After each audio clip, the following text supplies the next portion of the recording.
बिस्मिल्लाहिर्रहमानिर्रहीम। अस्सलाम वालेकुम friends. Section 21 deductions not allowed, इसी को हम कंटिन्यू करेंगे। पहले दो पार्ट्स इसके बन चुके हैं लेकिन स्टिल हमारा ये सेक्शन कंप्लीट नहीं हुआ। वजह ये कि सेक्शन ये बहुत ज़्यादा इंपॉर्टेंट नेचर का भी है और ये लेंथी भी है।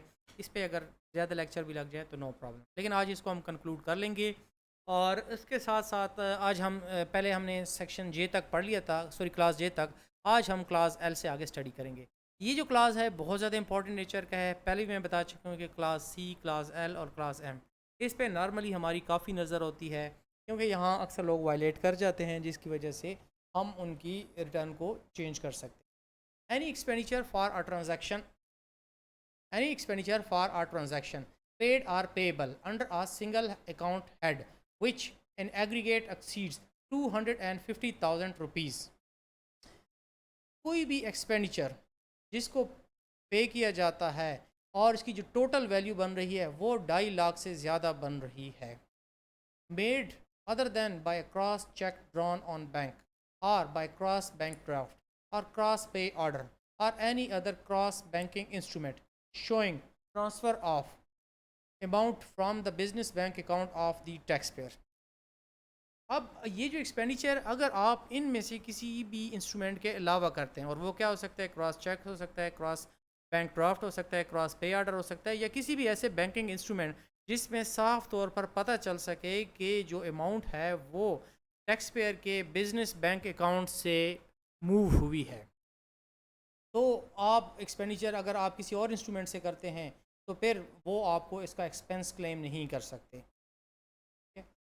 Provided that online transfer of payment from the business bank account of the payer to the business bank account of the payee, as well as payment through the credit card, shall be treated as transaction through the banking instrument.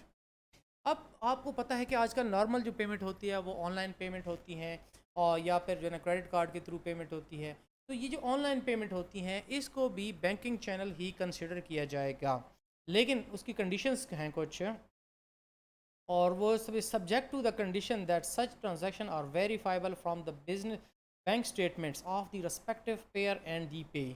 Conditions ये है कि अगर हम bank statement उठा के देंगे pair की और पेई में, तो दोनों तरफ हमें कैश की मूवमेंट नज़र आनी चाहिए। यानी कि अगर पेयर की बैंक स्टेटमेंट को देखते हैं तो पता चले कि मिस्टर एक्स को पेमेंट की गई है इतनी, और अगर हम पेई की बैंक स्टेटमेंट उठा के देखते हैं तो वहाँ हो कि मिस्टर वाई ने इतनी पेमेंट मिस्टर पेई को की है। तो फिर जो है ना ये जो यानी ऑनलाइन पेमेंट जो है उसको भी बैंकिंग इंस्ट्रूमेंट ही माना जाएगा और आपको एक्सपेंस अलाउ है। Provided further that this class shall not apply in the case of, अब ये जो क्लास है एल, इसको जो है ना उसमें प्रोविज़न दी गई है कि अगर इस तरह की पेमेंट होगी, इन कंडीशंस को मीट किया जा रहा है, तो फिर आप बैंकिंग इंस्ट्रूमेंट के अलावा भी पेमेंट करेंगे तो कोई मसला नहीं। Exceeding expenditures not exceeding 25,000।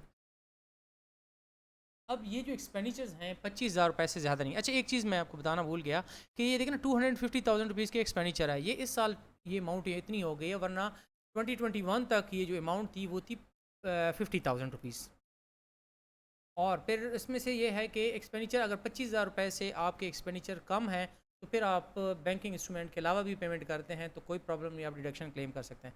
Expenditure on account of utility bills, freight charges, travel fair, postage. अब ये जो एक्सपेंडिचर्स हैं या तो इजीली वेरीफाई हो सकते हैं, गवर्नमेंट से रिलेटेड हैं, या फिर दूसरी बात है कि बहुत माइनर है और यहाँ बैंकिंग इंस्ट्रूमेंट को इजीली अप्लाई नहीं किया जा सकता। Payment of taxes, duties, fees, fines और एनी अदर स्टैट्यूटरी ऑब्लिगेशन, क्योंकि ये पेमेंट जो नॉर्मली गवर्नमेंट की पेमेंट है तो इनको इजीली आप वेरीफाई कर सकते हैं, तो आप कैश पेमेंट भी कर लें तो नो प्रॉब्लम, डिडक्शंस अलाउ है। एनी सैलरी पेड और payable exceeding 25,000 rupees per month other than by cross cheque और direct transfer of funds to the employee's bank account. अगर कोई सैलरी आप पे करते हैं और उसका इसकी जो अमाउंट है 25,000 रुपये से ज़्यादा बन रही है किसी एम्प्लाई की, और वो क्रॉस चेक से आप पे नहीं करते या फिर डायरेक्ट ट्रांसफ़र नहीं करते अपने एम्प्लाई के बैंक अकाउंट में, तो फिर आपको उसकी डिडक्शंस अलाउ नहीं है। और ये अमाउंट जो है या ये लिमिट जो है इस साल चेंज होकर 25,000 हो गई। इससे पहले ये लिमिट थी 15,000 थी, यानी कि बहुत छोटी अमाउंट थी। तो आपने अक्सर देखा होगा कहीं भी आप जॉब पे जाते हैं तो जल्दी से आपको यही कहा जाता है कि आप अपना बैंक अकाउंट खोलें, हम सैलरी हम आपको आपके बैंक अकाउंट में ही भेजेंगे, except as provided in division 3 of this part. Any expenditure paid or payable of a capital nature. अब कैपिटल नेचर की जो एक्सपेंडिचर्स हैं उसका आप डायरेक्टली जो है ना वो डिडक्शन नहीं क्लेम कर सकते। हाँ, कुछ प्रोविज़न अवेलेबल है डिवीज़न 3 में, क्योंकि आपको पता है कि जो कैपिटल नेचर के एक्सपेंडिचर्स होते हैं उस पर डेप्रिसिएशन या अमोर्टाइजेशन अलाउ होती है। Any expenditure in respect of sales promotion advertisement publicity in excess of 10% of the turnover incurred by pharmaceutical manufacturer. Pharmaceutical manufacture की अगर हम बात करते हैं, आपको पता है कि इसमें काफ़ी ज़्यादा आपको सेल्स प्रमोशन पे तवज्जो दी जाती है और इस तरह के जो एक्सपेंसेस होते हैं। लेकिन ये एक्सपेंसेस जो होते हैं, जितना भी आपका टोटल टर्नओवर होगा या टोटल सेल्स होंगी या टोटल रेवेन्यू होगा, उसके 10% से ज़्यादा नहीं हो सकते। अगर आप 10% से ज़्यादा करेंगे तो फर्स्ट 10% पे तो आपको अलाउ होगा, बाकी आप डिडक्शंस के तौर पर क्लेम नहीं कर सकते। Any expenditure on account of utility bill in excess of such limits and in violation of such condition as may be prescribe. अब यूटिलिटी बिल्स के लिए भी जो है ना लिमिट्स भी हैं और उसके अलावा उसके लिए प्रिस्क्राइब रूल भी हैं। तो अगर आपने इसको फॉलो नहीं किया है तो फिर जो है ना ये एक्सपेंस आपको अलाउ नहीं होगा। अब जो नेक्स्ट एक्सपेंडिचर है उसमें चूँकि थोड़ी बहुत मैथमेटिकल वर्किंग है और उसको समझाने के लिए और इतना ज़्यादा इंपॉर्टेंट नेचर का भी नहीं है, तो हम इसको आज यहीं एंड करते हैं। तो सेक्शन 21 को आज हमने ख़त्म कर दिया है। सेक्शन 21 जो कि था कि डिडक्शंस नॉट अलाउड, बहुत इंपॉर्टेंट नेचर का सेक्शन है, क्योंकि आपको पता है कि जब भी आप बिज़नेस रन करेंगे तो बिज़नेस में एक्सपेंसेस जो होते हैं पार्ट एंड पार्सल होते हैं।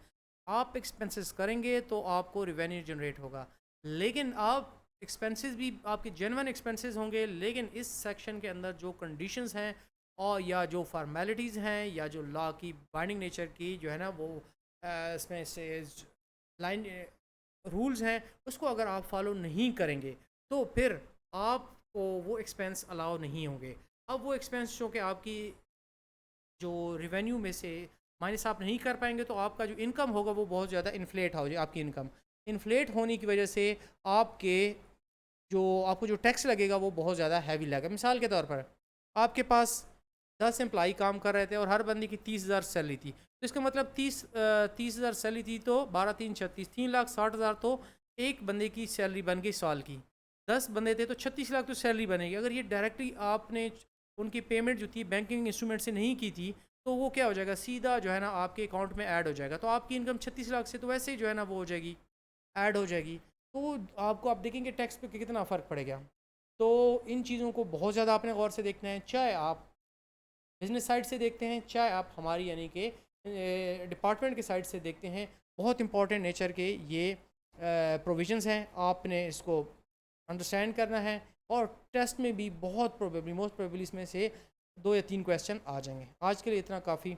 अल्लाह हाफ़िज़।